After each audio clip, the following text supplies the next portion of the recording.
Thank you, Carly. So my name's Taylor. I'm the Greenhouse and Learning Center Coordinator here with Eagle Ground Community Gardens. If you guys aren't familiar, we are an organization that facilitates community gardens throughout Brantford and Brant County. So we have 19 public sites and 10 private sites throughout both counties. And we are currently in the process of building a greenhouse and learning center. That's where I will be stationed. As many of you probably know, that greenhouse is not built yet. We are currently working on that, and we're hoping to have something this spring.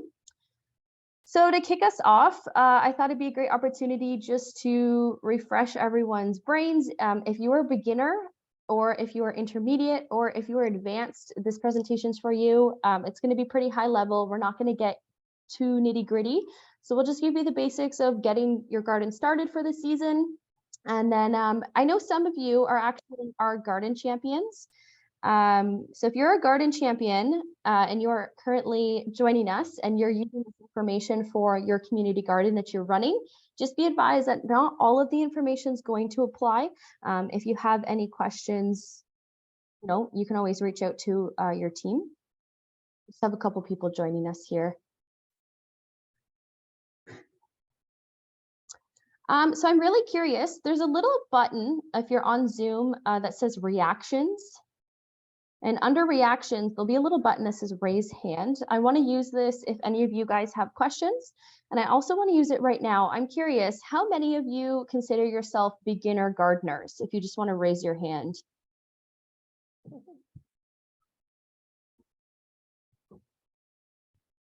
I can't find my chat. That's okay. You can put your hand up if you want. My real hand is raised. I'm just curious. It took me that long to find the button.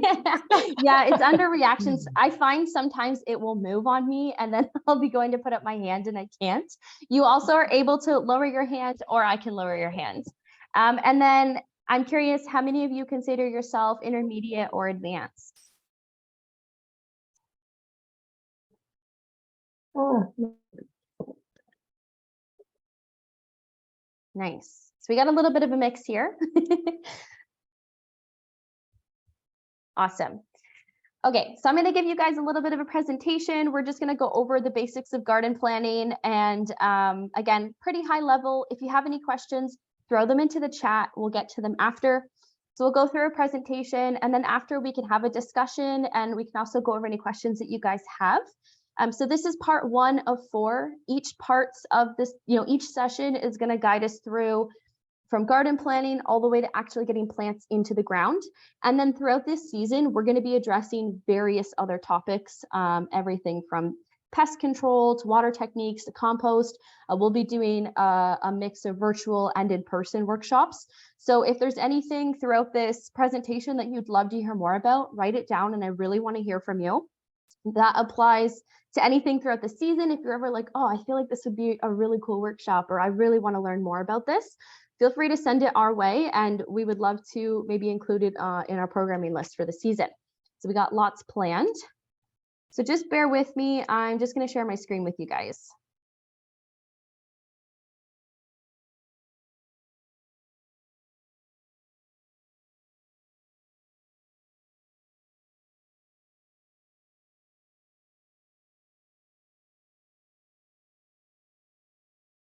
Okay, can everybody see that? Just give me a thumbs up. And can you guys see my cursor? Yes, you can. Oh, thank goodness. I'm always so worried that nobody can see my cursor because I use it a lot. So thank you again for joining us. We did a little recap. Again, my name is Taylor, and if you guys have any questions, throw them in the chat. Well, let's get started. Okay, so here's what we're going over tonight. We're going to go over growing space. We're going to actually figure out how to identify growing space in our homes. We're going to choose what to grow. We're going to learn about choosing variety and how to obtain your seeds. We're going to go over designing your garden space and things that you need to consider. We'll also go over journaling and prompts, and then we'll get into some questions after. So when you're identifying your growing space, there's 2 really big considerations that you want to think about. The first one is sunlight. So most plants require at least 6 hours of sunlight. Some need more than that. Ideally, you want to try and get 8 hours a day. So you're going to want to pay attention to the path of the sun in your backyard. You know, throughout the next couple of weeks, take a peek and see where the sun's going. Obviously, it's going to rise in the east and set in the west, and it's kind of following a bit of a pattern along the south end of, you know, wherever you are. So you want to pay attention to where your sun's going. You're not really going to want to plant anything that's going to be shadowed by trees. You're going to want to take into consideration all of the buildings that may be in your backyard, sheds, garages. My house is south facing, so our backyard can kind of be shadowed by the house around midday. So we had to pull our garden all the way back to the end of our lot just so that it got full sun. Something else to consider with the light is morning light can assist with better pollination. So bees and other pollinators, they really love that really early morning light. So if your plants are, you know, getting light pretty early on, when their flowers start to open, the pollinators are going to be there and ready to take on the day. And like I said, minimum 6 hours, but ideally 8 hours. And then you're also going to want to consider the actual location in your backyard. So you're going to want to look at the drainage and the grade of your backyard. So in the next 4 weeks, you know, really pay attention. Where is that hopefully melting snow pooling? Where are things really muddy and gucky? If you're putting a garden at a low point in your backyard, you might end up having issues with drainage. We do, you know, if you're from Brant or Brant County, we do have really sandy soil here. So a little bit less of a concern, but just pay attention to where things get really mucky. You're also going to want to take into consideration if you have any pets that use your backyard. We have one dog here who will not enter our gardens, and we have another dog who will just run straight through them. So keep that in mind. Are you putting a garden in their favorite spot? Are you going to have to train them? You can also utilize existing structures for growing. So this includes fences, ponds, poles that are not utility poles. Use those structures for trellising.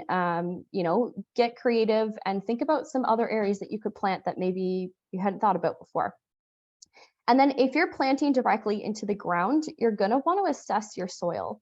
So we live really close to the river here in Brantford. Our soil is very rocky.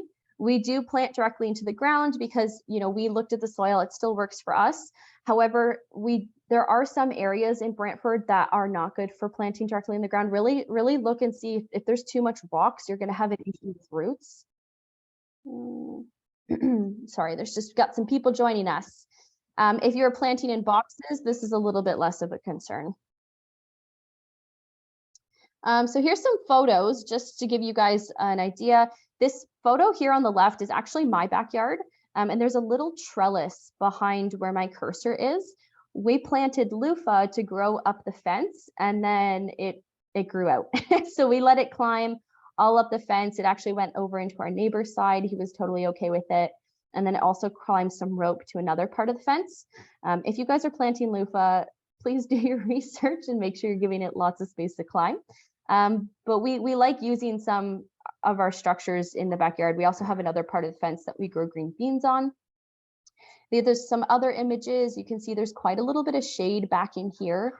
You know, planting in shade is doable, provided it gets some sort of sun. There are some cool loving crops like lettuces, beets, carrots that can tolerate a little bit more shade and sometimes even like it. So, you know, if you do have a bit of a shady part, it's not the end of the world, but, you know, just keep in mind what could be bordering your garden. And then same with the image down here on the bottom right, there's this tree here that would have to be taken into consideration. It is going to give some shade during the day. The sun's kind of up here in the back. Again, maybe planting some cool loving crops down in here. So just take a look at your backyard and be realistic about where you could potentially put a garden. So choosing what to grow. This is the most exciting part about gardening, in my opinion, but you need to be realistic. So think about what you're actually going to eat, what you're actually going to use. You could look in your fridge, you could look at your favorite recipes, chat with your family. Maybe there's a crop that you would love to try that you could consider growing. You could also consider your harvest goals. So personally, that's how I plan out my garden. I think about how much I want to harvest, and I go from there. So if you pickle a lot, you could plant a ton of dill. If you wanted to can your own tomatoes, you could consider a portion of your garden being dedicated to tons of tomatoes. If you're buying a lot of flower bouquets, maybe you could consider growing a cut garden. So actually think about the things that you use in your home and your harvest goals, and what you would actually do with the harvest, because it's, you know, it's great to be really creative and excited now, but if you don't have a plan to actually use the harvest, you're not going to feel great when that time comes. Also, as we talked about, consider how much light you have and consider how much space you have. You know, if you are kind of limited on space, you don't want to grow 8 squash plants, right? So once you have your list of what you want to grow, do some research on the requirements for each crop, or consult the back of your seed packets. So I have a Vessi seed packet here. Once they came in, I was able to actually, it'll give you all of the instructions. So for example, the height of this plant is 2 to 3 feet, and they need 5 to 8 inches apart in planting. So I'm going to actually use those measurements to map out what my garden's going to look like. So make note of the spacing requirements, how high the plant grows, and the sunlight requirements. Once you have your list, it's now time to start thinking about your types of seeds and where you want to obtain those seeds. So there's different types of seeds and how they're produced. We're just going to go over the 2 main ones. The first one is a hybrid. These are your regular seeds, and then you have heirloom seeds. So your regular seeds, hybrid seeds, there's human intervention, whether GMOs, cross-pollination. Humans have actually taken 2 different plants to create an ideal plant. So they're typically, they're bred for a specific purpose. So they could be more resilient to pests, frost, drought. There's better consistency. Sometimes they have better fruit. They're typically a little bit easier to grow. However, the biggest issue with hybrid seeds is that if you're looking to save your seeds to use for the following year, there's no guarantee that you're going to get the same crop that you harvested from. And this is because, again, it's a hybrid. It's going to take the direction of one of its like parents, essentially. Heirloom seeds are a little bit different. These are generational seeds. Typically, they go back 50 years to the original plant. There is no human intervention with heirloom seeds, so they are open pollinated, meaning like it's all hands off. They do their own thing. It's more like how nature takes its course. However, they can be a little bit more difficult to grow, and this is because we don't have those manipulations in place to protect from pests, from frost, from drought. So if you're growing heirloom seeds, you could experience maybe some issues that you're going to have to deal with. So a little bit more difficult, but they're the best for seed saving. And this is because you can really rely on heirloom seeds to produce the same fruit, because again, there's no hybrid. It's just one specific fruit. If you're really interested in heirloom seeds, or you're interested in kind of the way nature mimics pollination, you should check out Seeds of Diversity. It's an organization, a Canadian organization. They do education workshops. They have like a seed catalog. They also do, if you've heard of Seedy Saturday, which is like it's an event that is across Canada. They host them every so often, and they're actually the people who host the Seedy Saturdays. So Seeds of Diversity may be a big interest to you. So on the left, these are typically, you know, what an heirloom tomato may look like, because again, they don't have that consistency. You know, they're going to look a little bit more natural per se. Whereas the right, this tomato is likely from a hybrid seed, a lot more consistent, and, you know, kind of bred for grocery stores. Farmers typically grow hybrid seeds. So you're going to want to make a decision on what type of seed you want to grow. And again, it could be a mix. It could be one, it could be the other. There's no right or wrong way to grow. So you're going to want to choose your seeds and actually purchase them. So there are some local companies. This is only just a few. There are so many seed companies out there. If you're really interested in learning about the seed company that you want to purchase from, you know, Google's going to be a lot of help. So William Dam Seeds, they're located down in Dundas. Ontario Seed Company, they're also from here. There's some larger companies that you may have heard of. Vessies, that's where I got a lot of my seeds this year. West Coast Seeds, Seeds of Change, Mackenzie, Livingston Seed Co.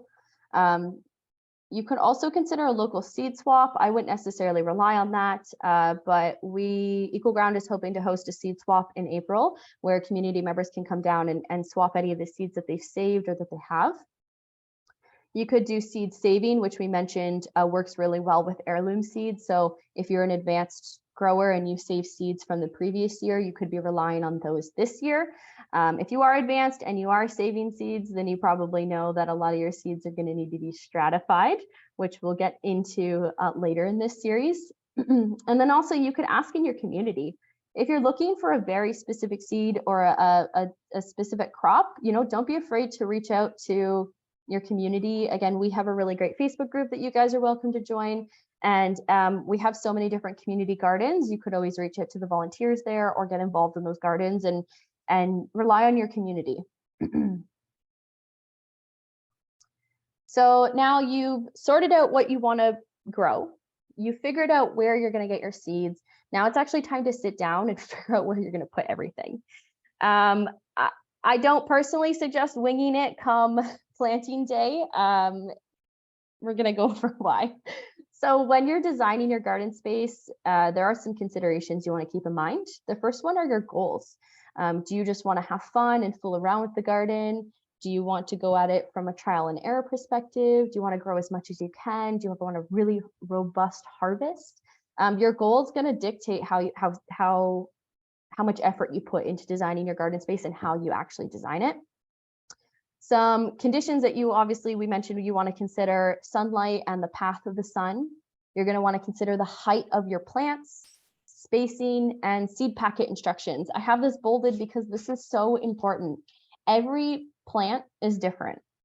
And if you are purchasing hybrid seeds, every variety of seed is going to have different considerations. This tomato A and tomato B may grow differently. So make sure that you guys are actually checking in with your seed packet instructions once they arrive, that you're placing the plant in a suitable location. You may also want to consider dedicating space for succession planting. So we're going to go over succession planting in April, but this just means every couple of weeks sowing seeds so that you have a continuous harvest throughout the season. This includes lettuce, kale, radish, carrot, a lot of the colder season crops. So, leave a little bit of room if you're wanting to have harvest throughout the entire season. So you're going to want to figure out what you want to grow, how much space it requires, how tall it's going to grow, put it onto paper. Don't wing it on planting day. I did that the first year and we wasted so much space. It was a lot of wasted space. Something else to consider, square foot gardening. This is actually a movement within the gardening community. Square foot gardening does require a little bit more care, but it essentially will assign a specific amount of plants per square foot in your garden. It takes into consideration like height and succession planting. So for example, you could have a tomato growing and then under tomato, you could plant lettuce because the lettuce is still going to thrive with a little bit of shade. It requires more care, a lot more pruning. You have to be really on top of your harvest and you really have to be on top of the weeds. So if you're interested in square foot gardening and really, really maximizing your space, that's something that you could look into. I'm not going to go into too into depth here just because it is a little bit more advanced, but something for you to consider if you really wanted to maximize your harvest. I'm going to show you my garden design this season. So this is my version of square foot gardening. I still did take essentially the square footage that each plant was going to need and put it onto paper, but I didn't smush everything in like square foot gardening does. So this is one of my gardens. The strawberry patch here already exists, so I kind of designed around it. And then there are some other things that are planted over here that aren't on this exact document. But I started with my bean wall down here at the bottom. This is the north side of our garden. So this is the tallest piece. The sun's coming in from the top here. So this garden isn't shading, or this bean wall is not shading anything. Then I went in with my tomatoes because those are the second tallest, my Brussels sprouts, which are a little bit smaller than the Romas. And I essentially went down based on height. I also have some flowers mixed in just because those are going to bring in some pollinators. So this is what mine looks like. I have a couple of spots up here for succession planting. That's what the rotating is. So some of these spots will be partially empty, or, you know, these beets and these beets may be at a different stage of growing. Some notes: don't underestimate the size of Cracker Jack marigolds. If you guys are growing Cracker Jack marigolds this year, or really any marigold variety, don't underestimate how big they get. I planted them at the front of my garden last year and ended up ruining our cantaloupe harvest. So the marigolds that you buy at a greenhouse or a garden center, and the marigolds that you grow from seed, typically the seed ones can get significantly bigger, obviously depending on the variety. Also zucchinis. Zucchinis get really, really, really big. And some people forget or don't really understand how large they get. And then tomato varieties. Make sure that you guys are giving enough space for your tomatoes.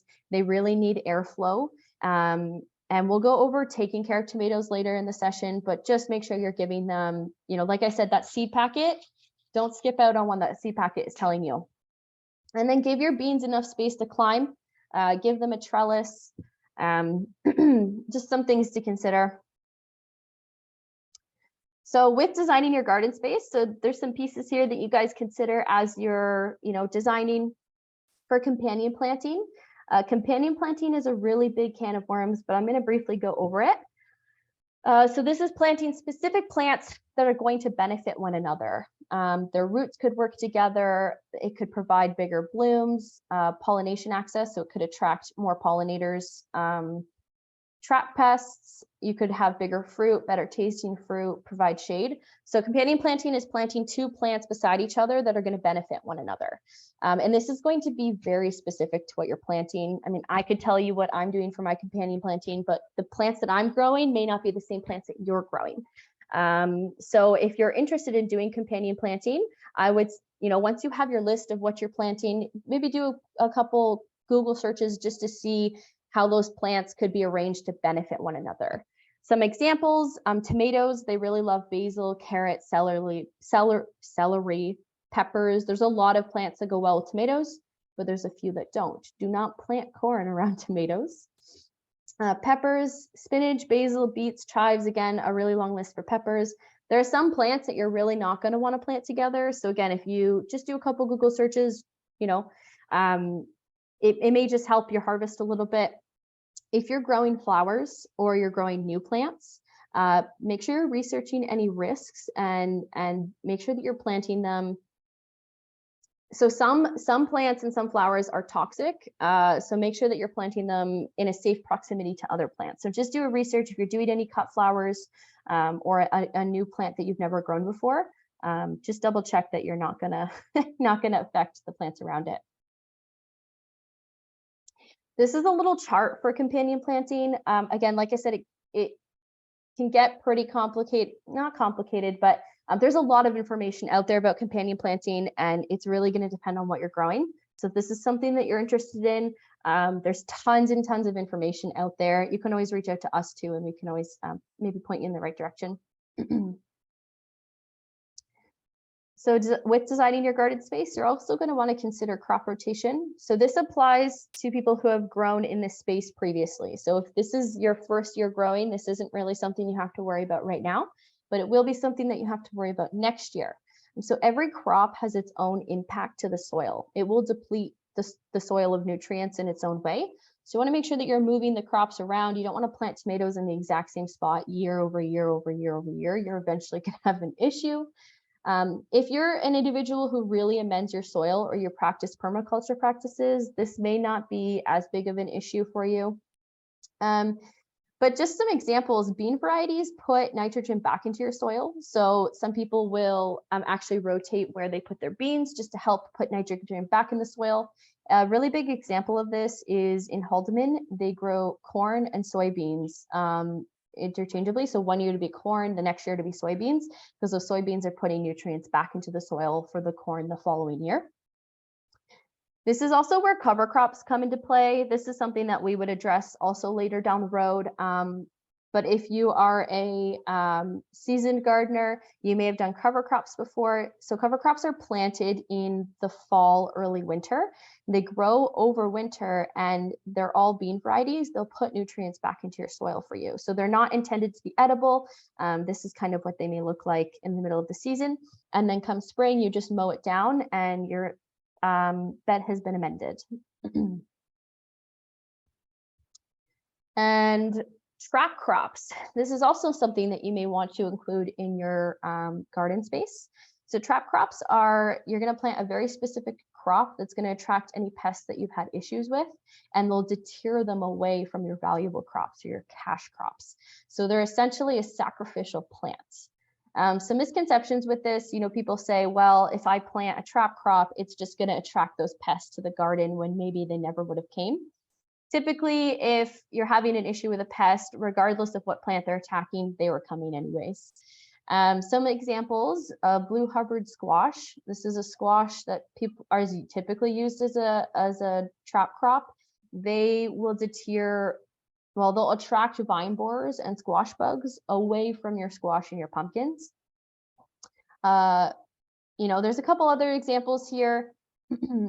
Really common options, marigolds and alliums. They deter cabbage worms. They really don't like the smell. Petunias will attract aphids. Garlic, peppermint, calendula, fennel, they're going to deter earwigs. And then also mulch. Mulch is not necessarily a trap crop, but mulch really helps with pests as well. If you've ever considered mulching the top of your gardens. Once I mulched, I actually the following season had no pests. It was amazing. We're also going to get into pests later in the season and the sessions as well. So if you have any questions or you're interested in learning more about pests, write that down. So, actually sit down with all of this information and assign where you're going to plant things. Come up with a plan, make a list of questions, put a garden plan together. This is going to help when it comes to growing your seedlings. It's going to help when you're prepping your garden. And then, of course, it's going to help when it comes time to plant. One thing that I really want to stress is garden journaling. This is extremely important. And some people really... I personally didn't garden journal for a couple of years, and once I did, it really changed the game. To be able to pull out your garden journal from the previous season is a godsend. And winter 2024 is going to thank 2023 you if you actually put together a garden journal. So you're going to want to record any of your plans, your germination rates, your successes, your failures, tricks, equipment favorites, resources, community contacts, what grew really well, what didn't grow well, what are things that you would want to do next year. Just write it down. It doesn't have to be fancy. I just have like a scrappy notebook here that I just throw tons of information in. And when I pulled it out this year, I thought, man, planning for this year is going to be so much easier because I wrote everything down. So I would love to see all of you garden journal as you start garden planning. So I have some prompts here for you. Record your garden plan and record takeaways from today. Set your garden goals, make a list of goals that you want to hit, and make a list of topics that you want to learn more about. Because like I said, we have a really exciting season coming. We're going to be addressing a lot of topics, have a lot of guest speakers, workshops, events, things like that. So write those things down and keep your eye out. And then our next session is on March 5th. We're going over seed germination and garden preparation. So this is where we're actually going to talk about, now that you have your garden plan and you have your seeds, let's actually start growing them and let's start preparing the garden and let's get excited for spring because spring comes really quickly. So if you're not registered, go register for that. And then a couple of resources, one resource in particular, we do have a Facebook group, pretty active Facebook group. You can always turn to us if you have any questions. There's almost 1,000 people in that group, so lots of really great resources. And we're always looking for volunteers with Eagle Ground. So if you're interested in volunteering at one of our gardens, or you don't really want to get your hands dirty, but you have skills that may, assist us in other areas, or you want to assist us in other areas, we always have back-end administrative work and marketing and fundraising and things like that. So we're always looking out for volunteers. I will mention this. Any chance you guys get an opportunity to fall back on your community for gardening information, definitely take it up. Googling gardening information can be a little bit difficult just because everybody has a different way of doing things, and because, you know, climates are not the same. We're in a very specific zone here. We're in zone 6B. So always try to reach out to your community first if you have questions or concerns, or you want to learn how to do something, because you're going to get the most accurate information from there. So I'm going to stop sharing my screen, and then maybe we can chat and see if anyone has any questions. And I'm also getting a couple messages via email, so I'm just going to double check here just to make sure we're not missing anybody. Okay.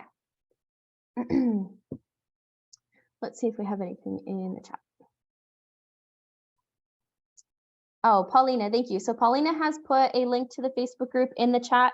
You guys could go click on that link and join right now. You know, we'd love to see you there. Oh, perfect. Awesome. Okay, does anybody have any questions? Have any of you guys started your garden planning yet? No? Oh, John, you've started your garden planning?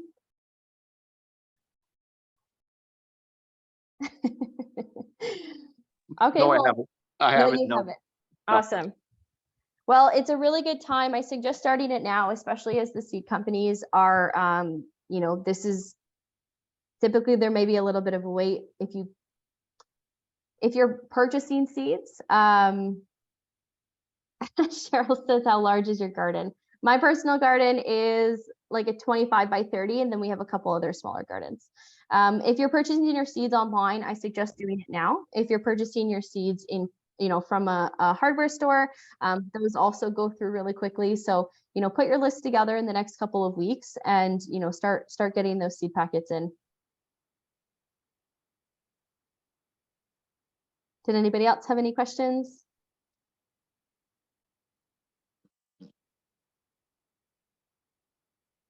I'm interested in establishing a pollinator. Do you mean a pollinator garden, Susan? Yes. So a pollinator garden, we will likely have a guest speaker in the next couple of weeks chatting about that. We have a couple really knowledgeable individuals, you know, at Equal Ground that would likely be able to answer more of your questions. I'm not super knowledgeable in pollinator gardens myself. I just started dabbling in that in the past 2 years.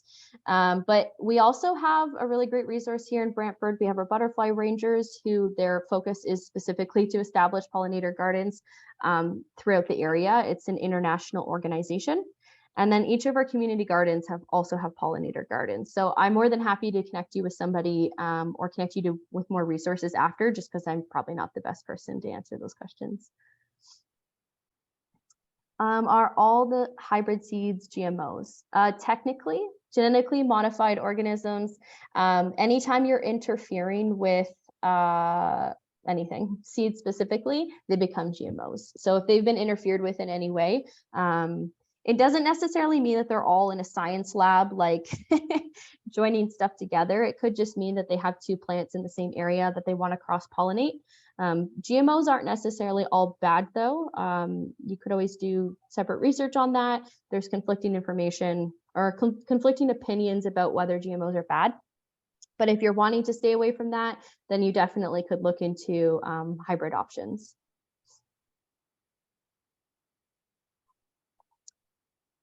Will it say on a seed pack what type of seed? Yes.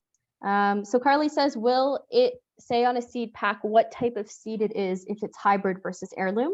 So typically, yes. I'm trying to see if I have some examples here for you.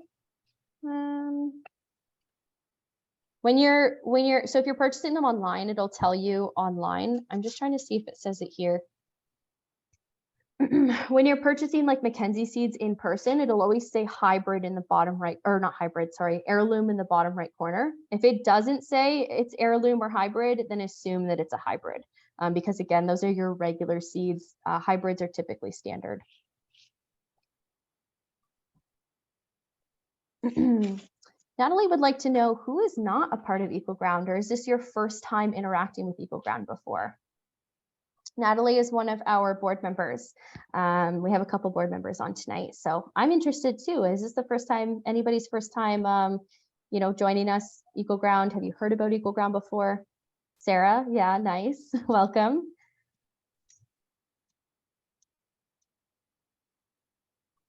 Your favorite places to buy seeds from? Oh, Andrea, welcome. So I personally don't have a favorite. I purchased most of my seeds this year from Bessie's, and I also purchased some from William Dam. I purchased from Bessie's honestly because they had the largest selection and it allowed me to order most of them all at once. But again, we have some really great local resources. I also do quite a bit of seed saving myself. So ours, I have this gross bag beside me full of like old seeds and saved seeds. And then I also have brand new Bessie's packages and William Dam packages. So it's just a big mixer. I share seeds with people. We swap seeds with family members. So to me, a seed's a seed. I don't have any favorites though. Does anybody on here have any favorites or any suggestions for where to obtain seeds?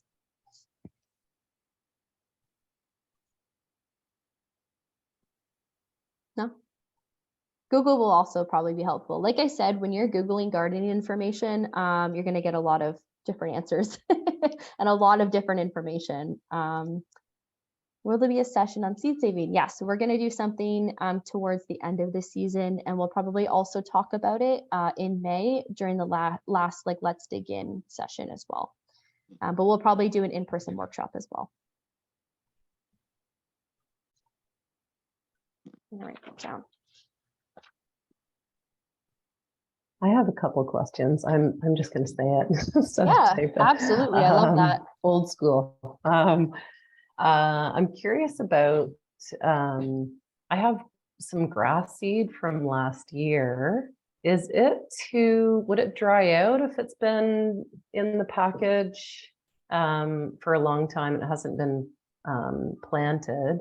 And my second question is, when I've gone to the, say, Canadian Tire or something, looking at soil to add nutrients, I know there are lots of different varieties, and I mean, is topsoil sufficient, or do you need the things that say like with this, humus and yada, yada, yada, and peat and all that stuff? Yeah, so the first question, your grass seed. Personally, not an expert in grass seed, but my partner might pop his head around the corner because he's a landscaper. But typically your grass seed, as long as it's being stored properly, it's going to be fine. It's going to be fine the following year. Did you just store it in the original package that you was it outside at all? No, it's in the basement, stored in the package, the original package. Yeah, it'll be fine for a couple of years. Yeah, Okay. Just don't let it get wet. Typically, when you're storing seeds, you want to make sure that they're in a dry, dark location. Keep the temperature, relatively cool. Could freeze them. I guess that's not as big of a deal, but they'll be fine if they've been stored in a cool, dry place. Yeah. Seeds usually have a shelf life of a couple of years. There are other things that you can do to extend the lifetime, like if you're doing seed banking specifically. And then your second question was amending soil. So we're going to go over this in detail in future sessions. But topsoil, I mean, correct me if I'm wrong. There's a couple of experts here. I've never purchased soil. I've never had to, but topsoil is like your base. It's not going to have that much nutrients in it. Typically, you're looking for something with compost. The city, I don't know if you're from Brantford, but the city does provide free compost. They have a specific compost pickup days. You're looking for anything manure, compost, like you said, the humus, the additives. If you're just going for topsoil, it's likely not going to have enough nutrients to sustain your plants throughout the season. We're also going to be talking about fertilizing throughout the season too. So if you're interested, definitely join for those sessions. And the sessions are recorded and they'll be uploaded on our YouTube, and you guys will have access to them. So yeah, we'll get into the nitty-gritty of that. You're welcome.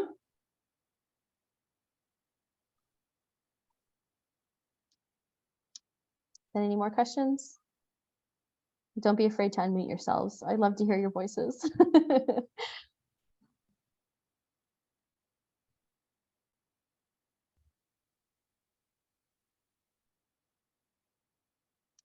Okay. All right. Well, you guys know how to contact me. you know, you can always pop onto our website. We have a contact form there. If you have our email address, you're always welcome to reach out to me. I'll put my contact information right here in the chat, actually.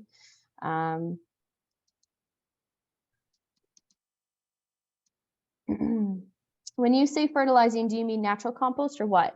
Fertilizing just means adding nutrients to the soil so that the plants can take them up. So this may mean adding compost. This could mean actually just directly adding nutrients. So anything that's going to feed the plant, you're fertilizing the plant. It's having its dinner, essentially.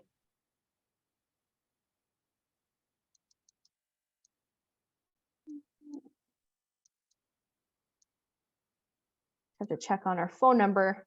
I don't call it very often, so I haven't had a chance to memorize it.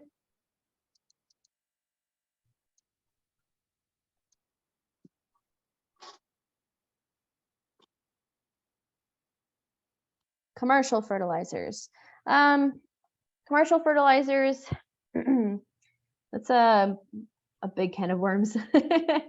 So, you know, you have different fertilizing options. You have your compost that you can produce in your backyard, compost that you can pick up from a farm. There's tons of different options. Commercial fertilizers, do you mean like artificial fertilizers or organic fertilizers? Because typically farms use a combination, or they'll use waste from like livestock. Oftentimes they'll use manure. I'm not too well versed in commercial options. Artificial fertilizers are an option. You know, they're synthetic. They do. Oh, you're asking what I use. So I actually practice permaculture. So we don't amend the soil very often. We will be having a permaculture workshop in the future. It's a different way of growing where you're mimicking nature.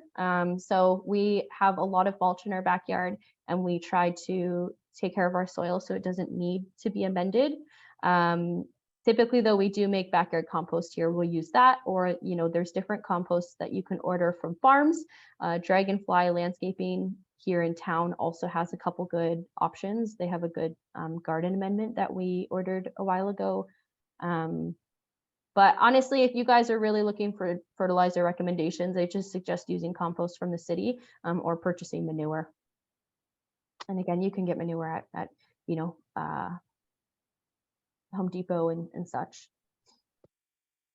It's going to depend on what it is you're growing, how often you need to fertilize. We'll get into that between March and April. Okay. Any last call for questions? You can throw up your hand or pop something in the chart. When do you start? I got a message. When do you start seedlings indoor? What soil can I use? So you're going to want to use, typically you can buy seed starting soil. I personally just use, it's the Pro Mix organic urban vegetable. I don't love fertilizing my seedlings, so I just start with something that has pretty strong nutrients and go from there. But you can purchase seed starting soil from garden centers. We'll also be talking about starting seeds in March, so we can go over that. Can we use manure in the public community gardens? So the city does provide us with compost. They make it on site, and that's what we can use. I can't quite answer that question, but I can get back to you. I would have to check in with the rest of the team just because I don't typically do the community gardens themselves, but let me write that down and I'll find out. I imagine as long as it's not like super smelly, like super fresh manure, and it's like fermented, it's probably fine. But I will get back to you.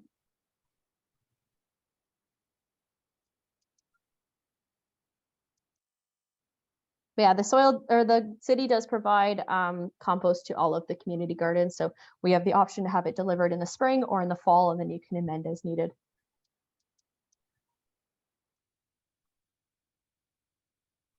Okay, so if anyone has any questions, reach out to me. Again, this will be up on YouTube. And yeah, I hope to see you guys all. We'll be meeting again on March 5th. That's when we'll be talking about seed germination, starting your seedlings, and, you know, things that you can start doing outside in your garden, especially if we're going to have a super, if we're not getting any more snow or cold weather, you're going to start, maybe we'll have an early spring this year. So definitely join us on the 5th, and then also April, May, we have sessions, and we're going to have a master gardener joining us for those 2 sessions. So go ahead and register. Just a friendly reminder, if you registered for this session, you're not automatically registered for the next one. So if you need the link for the next one, pop on our website, register for the next 3 sessions. And yeah, next time we meet, I would love to hear about how your garden planning went. I'd like to hear about, what crops you chose. And I'd love to hear that you took those garden journal prompts and, use them. Make sure you guys are writing everything down. That's truly, like, in my opinion, that's the most important part. Okay, awesome. If anyone has any questions, let me know. If not, I really hope to see you guys in March. And again, if you have any suggestions for anything, let us know.